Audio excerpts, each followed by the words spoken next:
right, Coach, that seemed like a pretty entertaining hockey game for a Wednesday in December. Yeah, probably a little bit too entertaining in the third from the defending perspective, but yeah, I liked our game tonight. I thought we were aggressive in OZP, and I thought through two periods we did a good job of controlling the pace of the hockey game, and it was unfortunate that our power play was a little bit off tonight because we certainly had enough opportunities to put the game away, but sometimes there's nights where your power play is a little bit off, and hard to criticize the power play going into tonight with the fourth best power play in the league. So but you know what, a lot of perseverance, a lot of hard work down the stretch there.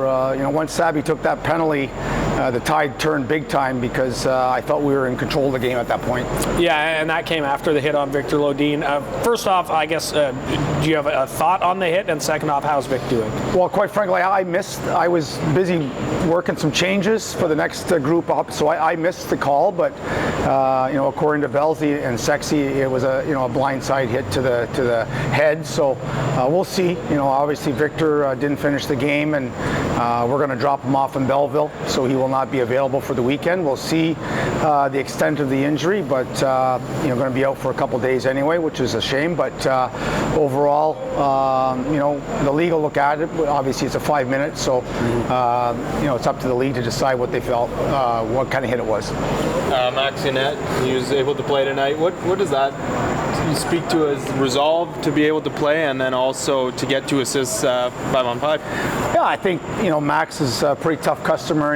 He's works tremendously hard, and that was a tough puck to the face, and it didn't look good at the time. And you come out after the game, and the doctor's telling you, good chance that there's probably a fracture of some type there. And then you see what happened to Zub in Ottawa, and you're thinking, geez, he's going to be gone probably 3-4 weeks or more. But fortunately, with what's gone on here in the first 8 weeks with injuries, we got a little bit of a break there, and as long as he was able to wear the cage or the bubble, he was able to play, and I thought he was very, very good tonight. Saunier blocked that huge block shot at the end of the game, also scored. How is he kind of fitting into your group overall? He's a great kid, a good professional, and he had the nice goal with a good deflection, had the fight, and a big shot block. So for a guy that we picked up that is a heart and soul type of player, when you start looking at those three type of things, it's hard to ask for anything more. So it's been a nice addition, a really good fit, and he adds to that bottom six type of forechecking type of in-your-face player, and we like that style. I have to ask about Antoine Bibeau. Another spectacular night for him, and a few game savers there in the third period. Yeah, he was certainly our best player the last 10 minutes of the hockey game, and made some big saves in that third period. And I didn't think there was much going on in that first 2 periods. Made a great save on an odd man rush there on the power play in second period.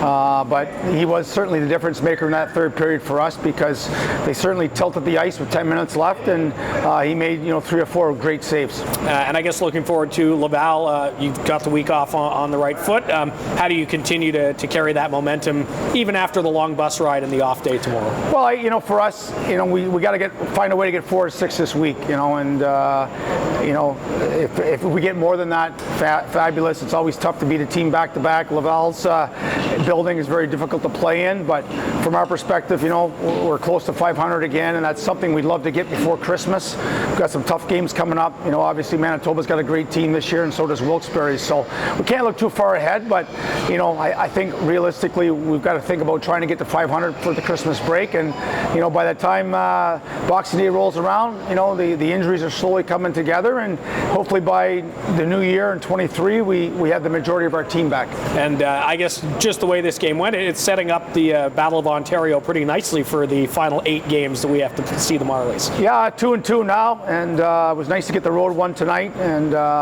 it's going to be a battle all year, and they're in first place for a reason, right? They've got a really good forward group there, and they've got their own injuries, specifically on the back end. Hoffmeyer kid was sick tonight, and Kral's a dynamic player at this level. So, they got a good forward group. Their goaltending is excellent. So they're going to be tough, but we don't see them until Boxing Day, so we'll worry about that in a couple of weeks. Thanks, Coach. Okay, thanks, guys.